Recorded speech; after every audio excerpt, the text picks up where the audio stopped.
There are some phrases we hear so often, they just become part of the background noise. But sometimes that familiarity can hide something incredibly deep. Well, today, we're going to crack open one of the most famous declarations out there and really explore the amazing reality that's hiding just underneath. Let's get into it. Okay, so a lot of us know the common translation, right? I bear witness that there is no God but God. And that's not wrong, but it's kind of like just reading the cover of a really, really thick book. The original Arabic has all these layers of meaning that can totally transform this statement from just a creed into a powerful lens for seeing, well, everything. And that's what we're going to unpack. So let's start at the very beginning with the first word, ashhadu. We translate it as I bear witness. But what does that really mean in this context? What are you actually witnessing? Right. So this isn't about claiming you've physically seen God with your eyes. Not at all. Think of it more like a testimony, like the conclusion you'd give after a long, deep investigation. It's a profound realization, both intellectually and spiritually, that you are now asserting as a fundamental truth based on the deepest possible understanding of yourself and the world. This deep act of witnessing then leads you to something pretty radical, a total and complete negation. And that's found in the words La ilaha, or there is no ilah. This is a powerful move. It's like clearing the slate completely. Before you affirm what's true, you first have to negate everything else. And this goes way beyond rejecting old-school idols made of stone. This is a declaration that nothing, absolutely nothing in existence, whether you can see it or not, is ultimately worthy of being your central focus. And just look at how comprehensive this is. It covers the material world, everything you can touch and see. It covers the mental world, your own thoughts, your philosophies, your brilliant ideas. It even includes your inner world of hopes and dreams, and the unseen world of, well, whatever you imagine is out there. All of it gets swept off the table. So the big question is, why? Why negate all of this? Because every single one of those things is just a part of the system, not the source of the system. They're all created. They're limited. They're dependent on other things to exist. They're just components, not the engineer who designed the whole thing. And this leads us straight to the absolute heart of the matter.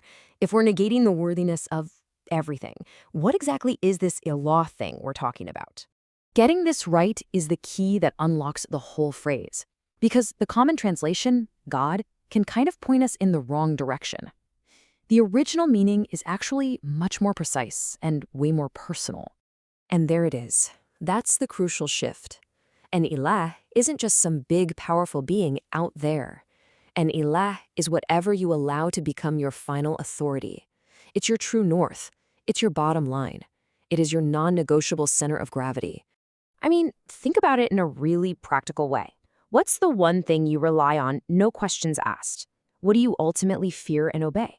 What's the real source driving your deepest hopes and your biggest life choices? Well, according to this definition, whatever that thing is, whether it's money, status, a political ideology, or even your own ego, that thing has become your ilah. So when you redefine ilah as your final authority, that whole first half of the shahada it transforms. It stops being a dry theological statement and becomes this incredibly personal and honestly liberating declaration. La ilaha suddenly means this, a radical proclamation of your own freedom. It means that no created thing, not money, not power, not what people think of you, not even your own desires, has the ultimate right to own your heart and your will. It's a fundamental declaration of spiritual independence. Okay, so after this huge act of sweeping away all the false centers of authority, what are you left with? Well, this brings us to the second half, the powerful affirmation, illallah, except Allah. And the logic here is just beautiful, right? You can't really establish the true center until you've consciously taken apart all the fake ones. First, you declare your freedom from everything that is just a part of creation. And only then, in that clear space, can you properly turn to the source of all creation. This distinction is absolutely critical. The affirmation isn't about just promoting another created thing to the top of the pyramid. No way. It's about recognizing the fundamental difference between something that is inside the system and the one who owns the entire system. So, let's put it all back together now. We've come full circle to this much, much deeper meaning.